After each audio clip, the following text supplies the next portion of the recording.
Assalamualaikum warahmatullahi wabarakatuh. Selamat datang kembali di Prodi Ilmu Komunikasi Universitas Bina Sarana Informatika. Dan kembali bersama saya, Ibu Yurianti Fajar Wulandari, pada mata kuliah Cyber Public Relation. Dan di pertemuan ke-10 ini, kita akan membahas tentang strategi EPR atau strategi cyber PR atau strategi digital PR. Baiklah, saya akan share slide-nya di sini.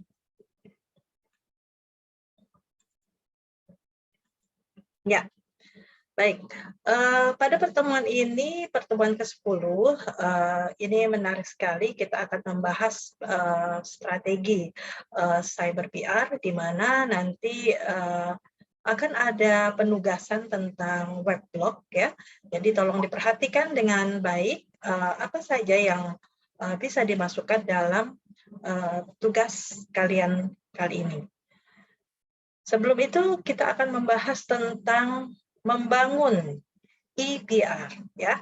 Jadi ada World Wide Web ya atau WWW. Nah, ini adalah sebuah dianggap sebagai media bahasa PR yang pertama, karena media ini memungkinkan kita mengkomunikasikan ya, menginformasikan secara langsung antara organisasi dengan audiensnya ya, tanpa ada halangan, tanpa ada penghalang ya.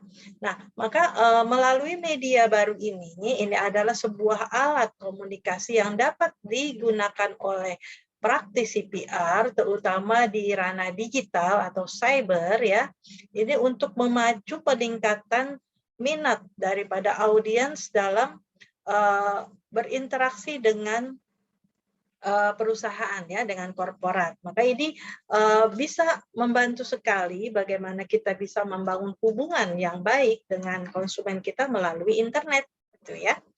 Nah, di sini internet dipandang sebagai media yang sesuai dengan sarana PR dalam melakukan promosi.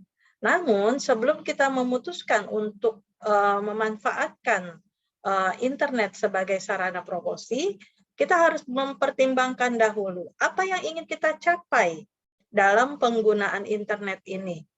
Lalu, bagaimana caranya? Ya, jadi apa dan bagaimana? Ini yang harus menjadi pertanyaan kita dulu sebelum kita memulai semuanya melalui internet. Nah, maka di sini kita perlu membangun elektronik PR ini dengan pertama adalah tujuannya. Jadi kita mau ngapain nih, gitu ya? Pastikan ada tujuannya. Ya, kemudian strategi apa? Nah, itu adalah bagaimana cara mencapainya. Jadi di sini ada poin tujuan, mengapa kita perlu, ya. Lalu ada poin strategi, bagaimana cara mencapainya. Disinilah yang kita akan pelajari. Maka untuk tujuan EPR ini kita harus memiliki dua elemen, ya, dua elemen. Apa yang ingin kita capai dalam bisnis kita, ya, bagi kita maupun bagi audiens kita, dan waktu pencapaiannya. Jadi ada beberapa hal yang perlu kita pertimbangkan ya untuk menerapkan kedua elemen tersebut. Jadi elemen yang pertama adalah tadi kita apa yang ingin kita capai bagi kita sendiri maupun bagi audiens kita. Lalu adalah yang kedua adalah waktu pencapaiannya. Ini adalah elemen dari tujuan. Artinya gini, kalau kita mau ngapain gitu ya di poin pertama, lalu di poin kedua dalam jangka waktu kapan hal itu bisa tercapai, kita maka perlu waktu pencapaian ya. Maka itu kita harus mengkaitkan semua elemen ini secara spesifik, realistik, dan pikirkan kembali audiensnya gitu ya. Secara spesifik apa nih gitu ya tujuannya dengan membuat website ini. Lalu secara realistik apa nih yang dibutuhkan oleh yang ingin kita capai dan yang diperlukan oleh konsumennya. Maka kita harus memikirkan audiens itu, ya. Jangan semata-mata semua dari sisi kita, tapi kita harus menempatkan pemikiran kita di pemikiran audiens juga, gitu ya. Nah, lalu perencanaan dalam membangun blog korporat. Nah, ya, jadi blog korporat ini adalah semacam jurnal yang memungkinkan penulisnya memposting, ya, blog ini memposting pemikirannya, filosofi atau pendapatnya gitu ya melalui konsumsi publik. Nah, jadi di sini ada survei, ya, ada survei PR Week tahun 2005 yang mengindikasikan bahwa 7,9% dari perusahaan yang disurvei memiliki blog, ya. Sementara hampir separuh perusahaan ini adalah bergerak di bidang teknologi.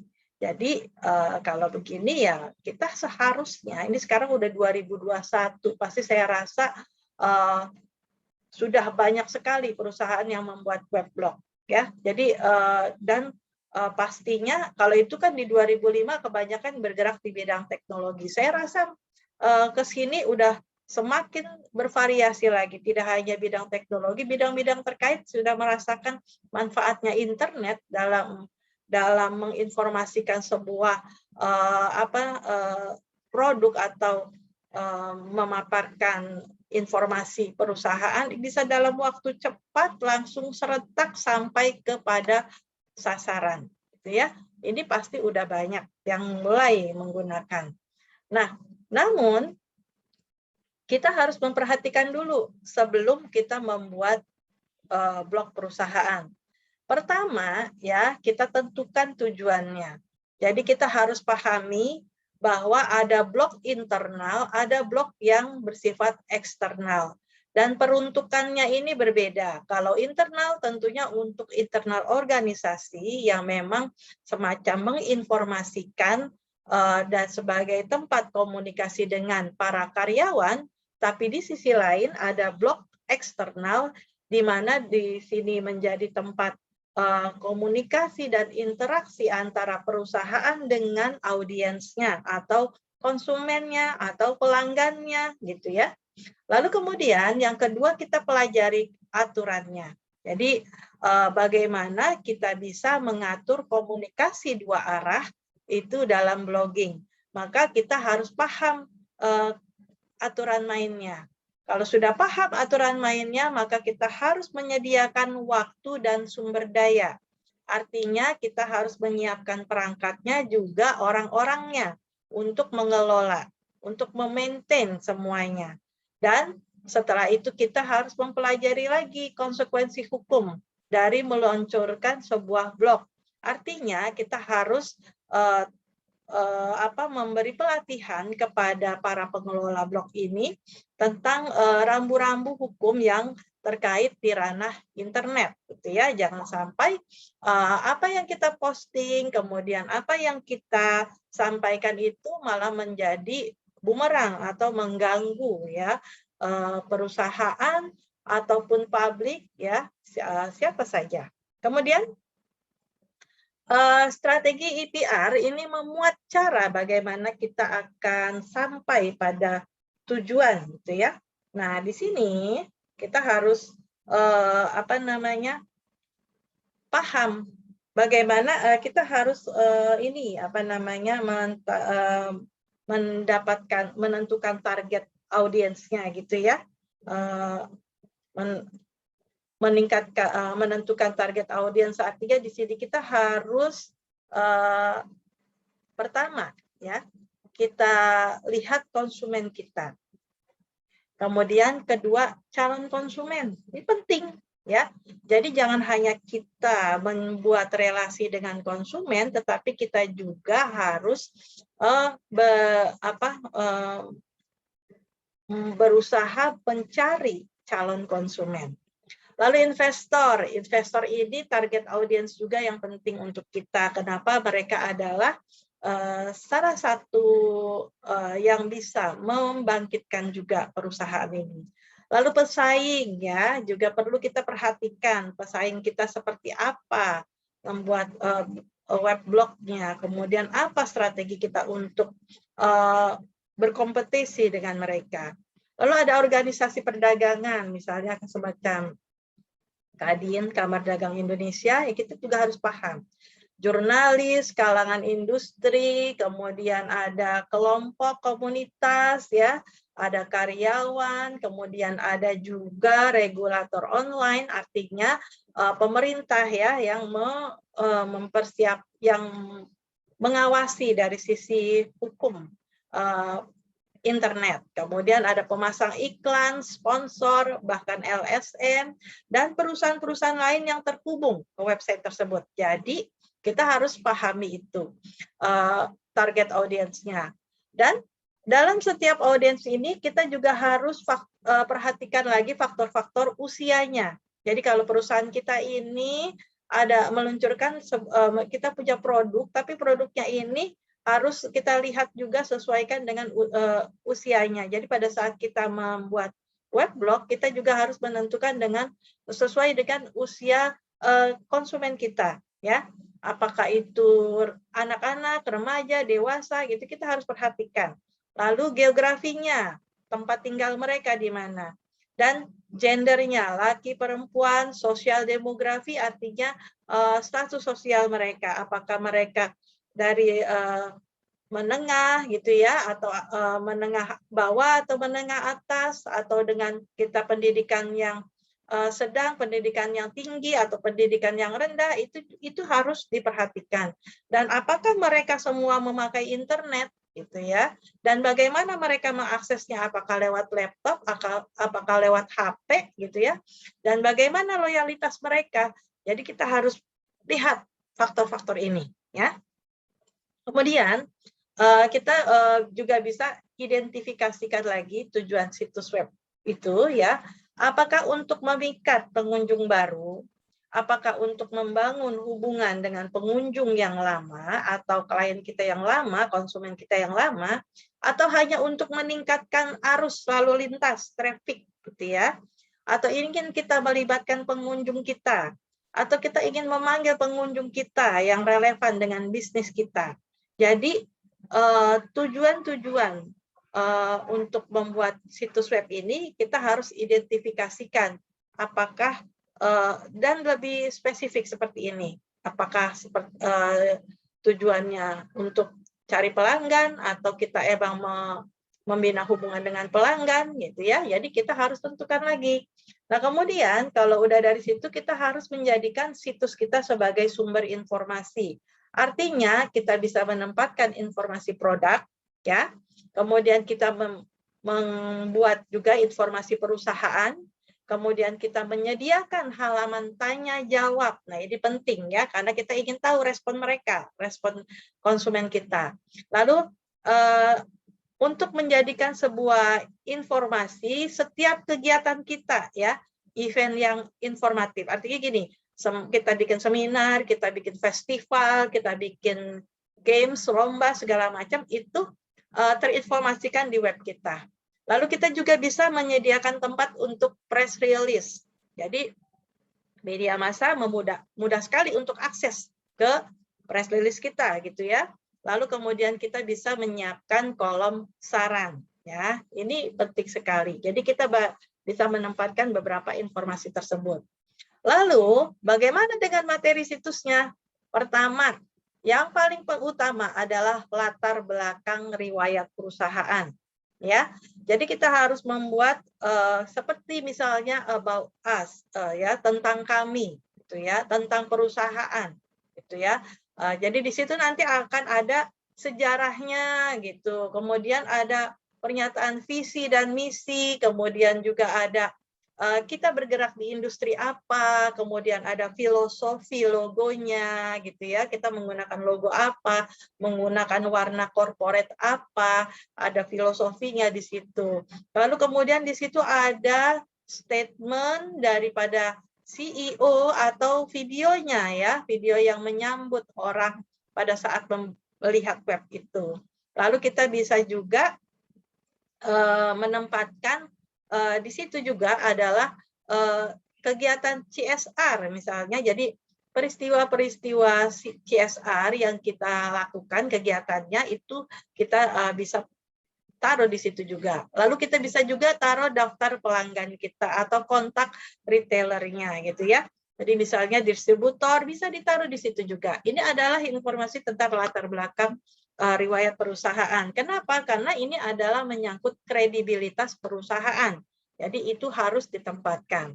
Lalu yang kedua, kita bisa taruh arsip press release. Jadi setiap kita punya kegiatan, kita membuat press release, maka itu ditaruh di situ. Dan dibuat kronologinya, sehingga orang media massa gampang sekali mencarinya. Dan itu juga menjadi sumber arsip kita juga. Pada saat kita membutuhkan informasi, kita bisa cari dari website kita. Lalu jangan lupa, foto juga ditempatkan di situ. Dan email link daripada pimpinan PR-nya juga ditempatkan di situ ya, email, link, nomor teleponnya gitu ya, agar media massa mudah kontak dengan manajer PR-nya. Lalu juga bisa dimasukkan tentang informasi keuangan. Kenapa? Kalau orang mau berinvestasi, mereka ngelihat informasi keuangannya, ini bisa kelihatan dari laporan keuangan ya, atau laporan tahunan, itu bisa disematkan di situ sehingga menjadi sebuah kredibilitas yang bagus bagi perusahaan. Lalu kita tempatkan juga katalog produk atau jasa. Kalau memang perusahaan kita memproduksi sebuah barang, taruh barangnya di situ. Kalau memang kita memproduksi sebuah jasa, informasikan jasa apa aja ya. Jadi itu adalah merupakan uraian yang spesifik tentang produk atau jasa, lalu ketersediaannya ya, kemudian harga terbarunya, kemudian foto produknya gitu ya. Fotonya kecil tapi bisa diklik menjadi besar gitu ya, dengan informasi yang lebih lengkap. Bisa juga ditempatkan QR code-nya di situ juga, jadi bisa di-scan gampang, disimpan juga gampang ya. Lalu ada laporan ya, ini artikel ya. Jadi ada artikel, misalnya ada artikel-artikel terkait dari beberapa media massa, bisa kita kaitkan di situ ya. Misalnya mereka meliput tentang kegiatan kita, kemudian mereka membuat beritanya, kita bisa sangkutkan juga di web kita. Ya, kemudian kita bisa membuat daftar pameran perdagangan, artinya mungkin kalau kita berada di industri perdagangan ini, tentunya kita bisa menempatkan event-event apa yang ada, gitu ya, agenda, gitu ya. Nanti kalau misalkan orang mau mereka membutuhkan informasi tentang sebuah festival yang terkait dengan bisnis kita, nah itu bisa mencari informasi di situ. Lalu juga ada informasi fasilitas atau lokasi ya. Jadi pertama, lokasi kantor pusat, kita memerlukan peta ya. Jadi kita harus buat petanya ya. Kita bisa ambil dari Google Map, kemudian dikaitkan di situ ya. Lalu juga kita bisa masukkan informasi tentang kepegawaian ya, misalkan struktur organisasi dan jumlah-jumlah pegawai di masing-masing fasilitas atau divisi. Lalu kita bisa buat link email ke masing-masing manajer daripada divisi tersebut atau otoritasnya, sehingga memudahkan orang untuk kontak dengan pihak terkait. Lalu ini ada semacam referensi yang bisa kalian baca bagaimana membuat situs web yang efektif ya, berdasarkan riset dari Kurt Hallahan ya, Improving Public Relation Website. Ini bisa dilihat ya untuk sebagai referensi. Lalu untuk desain bagaimana? Pertama, buatlah desain yang sederhana ya, jangan terlalu banyak warna, jangan terlalu ribet, jangan terlalu, karena kenapa? Jadi fokusnya jadi kemana-mana. Jadi kalau misalnya webnya sederhana, tampilannya bersih dan enak, itu fokusnya hanya cukup ke tulisan gitu ya. Jadi fokusnya itu jelas. Lalu yang kedua, berusahalah konsisten. Jadi kita harus konsisten. Dan kita harus mampu membantu pengguna internet menemukan informasi yang dicari. Ya. Lalu yang ketiga, kita harus hindari tadi yang saya bilang, tekstur dan latar yang berwarna-warni. Karena itu akan membuat pusing. Tampilannya jadi susah dibaca. Tapi kalau jernih, bersih, itu ya tampilannya mudah dibaca, orang jadi lebih enak melihatnya. Dan juga untuk tautan atau link hypertext, gunakan saja warna biru. Kenapa? Itu adalah warna yang umum digunakan. Dan juga tautan yang gunakan tautan yang informatif ya, sehingga orang mudah mengaksesnya gitu ya. Kemudian kita lihat lagi, apalagi sih, lalu kita gunakan kolom teks yang sempit. Kolomnya itu lebarnya sekitar 200 atau 400 pixel saja, ya, agar kita bisa, agar orang itu dalam membaca itu lebih mudah, gitu ya. Kita juga kalau bisa diminimalisasi page scrollingnya, jadi jangan sampai panjang banget orang jadi scrollnya banyak banget, itu boring ya. Jadi bikin lebih inilah minimalis gitu ya. Kemudian kita sediakan navigasi ya. Jadi kita bisa dikembalikan lagi ke halaman sebelumnya yang memudahkan orang. Jadi kalau pada saat orang udah ngeklik ini, itu jadi mereka bisa kembali lagi. Jadi mudahkan navigasinya. Dan juga mudahkan juga mereka mengunduh dengan cepat ya, mendownload segala informasinya dengan cepat. Dan juga sediakan versi text only ya, karena tidak semua komputer itu bisa membaca kemampuan yang sama. Jadi ini kadang-kadang ya, ini kan spesifikasinya beda-beda ya, jadi kita harus membuat versi text only agar gampang bisa diakses juga. Dan juga kata kunci ya, informasi kunci ini penting ya, ini bisa mengidentifikasikan situs kita ada di mana gitu ya, kemudian kontaknya juga gampang, dan juga kita harus meminimalkan isyarat tip grafis. Jadi kita harus menghindari cetak piring ataupun cetak tebal yang berlebihan. Jadi jangan terlalu berlebihan pada dasarnya ya, agar tidak jadi terlalu banyak fokus, malah akhirnya jadi nggak masuk pesatnya. Lalu ada beberapa pertimbangan umum lainnya ya. Yang pertama tadi, kita harus identifikasikan audiens kita. Dari situ kita bisa menggunakan bahasa yang enak untuk sesuai dengan audiens kita. Jadi kita bisa merancang situs kita sesuai audiens kita. Jadi maka mereka itu menjadi pertimbangan bagi kita dalam membuat desain situs kita. Lalu kita gunakan pendekatan tim, ya. Jadi dengan adanya sekelompok orang ini, otomatis banyak sekali pemikiran yang masuk, sehingga memperkaya bagaimana website kita itu menjadi lebih mudah untuk diakses, mudah untuk dimanfaatkan oleh konsumen kita. Lalu yang ketiga, kenali juga para pengguna situs kita. Jadi kalau kita mau menempatkan RSS feed juga boleh, ya, SEO juga boleh, jadi lebih gampang. Ya, kemudian kita bisa ikuti kebijakan web organisasi. Jadi kalau kita udah punya web organisasi sebelumnya, secara efisien kita bisa menerapkan etikanya, kemudian hukum yang berlakunya, ya bisa diterapkan di situ. Dan juga yang paling penting adalah terkait hak cipta. Kalau kita memang ingin memposting hal yang memang sudah diposting orang lain, tentukan, pastikan bahwa kita sudah meminta izin lebih dahulu, dan kita memasukkan nama mereka sebagai referensi, gitu ya. Dan yang keenam adalah masukkan meta tag. Ini penting, kenapa? Agar memudahkan orang mencari.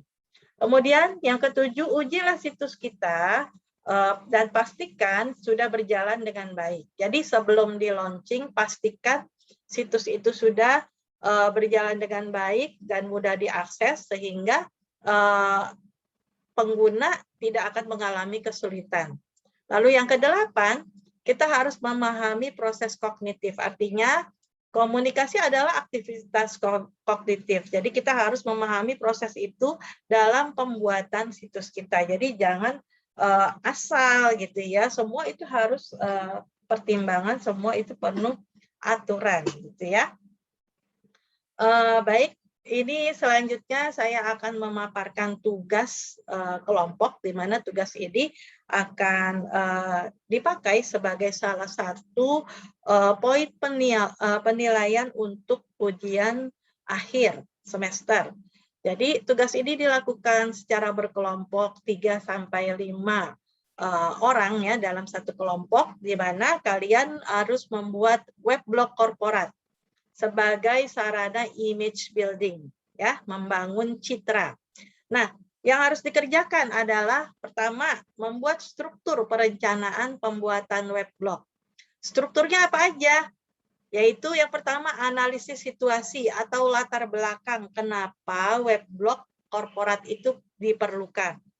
Lalu kedua, tujuannya. Lalu yang ketiga, target audiensnya. Lalu yang keempat, rencana konten. Jadi kita pastikan rencana konten juga masukkan widget apa ya, sidebar web blognya model seperti apa untuk desain ininya web blognya. Lalu materinya ya, itu terkait apa namanya struktur perencanaan ya. Lalu kita ke arah materi. Di materi web blog itu harus ada latar belakang perusahaan. Latar belakang perusahaan itu antara lain sejarah, visi misi, lokasi perusahaan, filosofi, logo ya, kemudian juga kontaknya.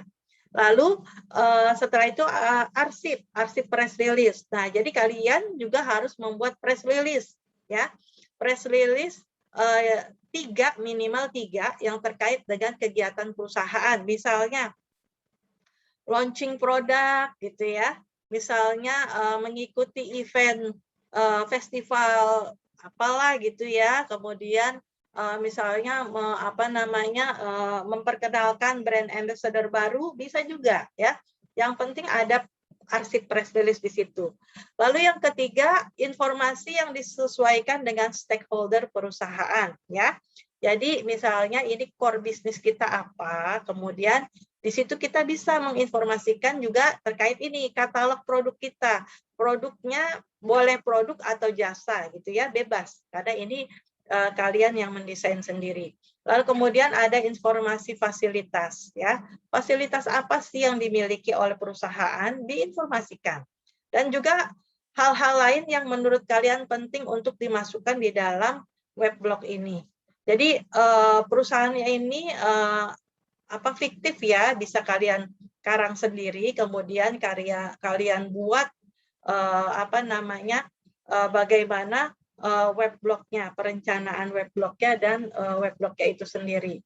Nah, di sini ada metode pengerjaannya. Tadi pertama tentukan tujuannya, lalu target audiensnya, dan rancang isi pesannya, artinya disesuaikan dengan target audiens ya, dengan tujuan web blognya. Juga tentukan widgetnya, sidebar web blognya, dan tentukan desainnya. Ya.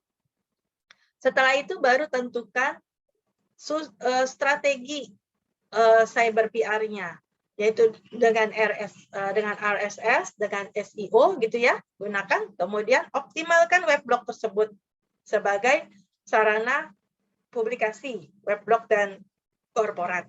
Ya. Nah, ini ada beberapa ketentuan lain ya. Jadi nanti hasil rancangan web blog korporat ini selain webnya sudah jadi kalian bebas bisa menggunakan Blogspot ataupun WordPress atau Wix ya, atau mau yang berlangganan yang bayar boleh gitu ya. Biar desainnya bisa lebih macam-macam lagi boleh ya. Itu kemudian jadi webnya itu ada ya, itu linknya disertakan ya, nanti di situ juga kalian akan membuat laporan. Jadi ada laporan berupa paper ya, di situ isinya tentang ringkasan tugas kelompok Anda tadi, yaitu ada tadi latar belakangnya ya, tujuannya, kemudian target audience dan rencana desainnya gitu ya. Di situ kemudian di situ juga harus dilampirkan materi-materi yang akan diisi di web blog. Misalnya press release-nya ada 3, ya tulis di situ, ditempatkan di situ press release-nya. Dan web blog itu kalian print screen, masukkan ke dalam lampiran. Ya. Kemudian setelah itu, setelah laporan jadi, ya kan, weblog sudah jadi, laporan jadi, maka kemudian kalian juga harus membuat PowerPoint untuk presentasi. Kenapa? Karena di pertemuan 13 dan 14 kalian akan mempresentasikannya ya kepada dosen kalian di kelas kalian. Jadi dan ini semua tugas ini nanti dimasukkan ke dalam Google Drive yang akan disubmit di MyBest ya. Seperti itu. Nah, ini ada beberapa ketentuannya ya. Jadi nama produk atau perusahaan tidak boleh menggunakan nama atau merek yang sudah beredar di pasaran. Berarti kalian bisa membuatnya secara fiktif. Bikin perusahaan fiktif boleh, produknya apa terserah bebas gitu ya. Kemudian nanti di halaman awal web blog yang di kiri atasnya ditulis, blog ini merupakan tugas perkuliahan pada mata kuliah Cyber PR. Jadi kadang kalian taruh di internet agar orang tidak rancu nanti dikira perusahaan beneran gitu ya, tapi jadi ini harus ditulis seperti itu. Lalu yang ketiga, tuliskan juga sumber pada setiap tulisan yang diupload di web blog. Jadi misalnya dari satu kelompok ini 3 orang itu masing-masing menulis tentang press release-nya, tuliskanlah nama mereka di situ ya, atau inisialnya. Lalu nanti tadi presentasinya akan dipresentasikan di pertemuan 13 dan 14 ya. Dan jangan lupa print screen per halaman web blognya yang sudah online dimasukkan dalam makalah di dalam bagian lampiran. Ya, baiklah itu yang saya sampaikan terkait tentang materi kita pada pertemuan ke-10 ini, dan jangan lupa untuk dikerjakan tugasnya. Kenapa? Karena ini akan menjadi poin penilaian kalian pada tugas UAS nanti. Ya, dari sini cukup apa yang saya paparkan, semoga bermanfaat dan tetap semangat, jaga kesehatan untuk menjalankan tugas ini sebaik-baiknya. Dan apabila kalian memang ingin melakukan tugas secara tatap muka berkelompok gitu, perhatikan protokol kesehatannya. Jadi gunakan masker selalu dan siapkan juga hand sanitizer, jaga jarak dan hindari kerumunan yang banyak gitu ya. Jangan sampai tugas kelompok ini malah jadi berbahaya. Jadi pokoknya protokol kesehatan harus dijalani. Baik, sampai situ yang saya paparkan di pertemuan ini. Kita akan bertemu lagi pada pertemuan berikutnya dengan bahasan lain yang lebih menarik.